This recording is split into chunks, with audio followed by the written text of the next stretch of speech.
Hair cut বা আমানতের ওপর মুনাফা কেটে রাখার নীতি বাতিলের প্রজ্ঞাপন জারি এবং আমানতের অর্থ ফেরতের দাবিতে মানববন্ধন ও লং মার্চ কর্মসূচি পালন করেছে সম্মিলিত ইসলামী ব্যাংক ভুক্তভোগী আমানতকারী অ্যাসোসিয়েশন। দুপুরে রাজধানীর মতিঝিলে বাংলাদেশ ব্যাংকের সামনে অনুষ্ঠিত মানববন্ধনে আমানতকারীরা জানান, অর্থমন্ত্রী জাতীয় সংসদে হেয়ার কাট বাতিলের আশ্বাস দিলেও এখনও তার প্রজ্ঞাপন জারি করা হয়নি। তারা বলেন, প্রজ্ঞাপন জারি না হয় ব্যাংক থেকে আমানতের উপর প্রাপ্য মুনাফা তোলা যাচ্ছে না।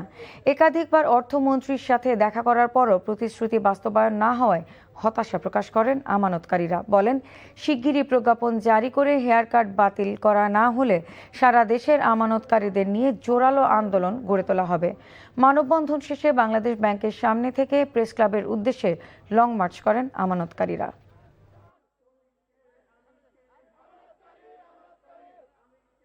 আমরা মূল টাকা তো পাচ্ছি না, আমরা স্কিম অনুযায়ী যে আমাদের 3 মাস পর পর 1 লক্ষ টাকা পাওয়ার কথা সেটাও পাচ্ছি না। এক সপ্তাহের মধ্যে হেয়ার কাট বাতিলের প্রজ্ঞাপন লিখিত আকারে আমাদেরকে প্রকাশ করতে হবে। আমার টাকা আমার অধিকার, ফেরত চাই। হেয়ার কাট নয়, শতভাগ আমানত চাই। বৈষম্য নয়, সমান অধিকার চাই।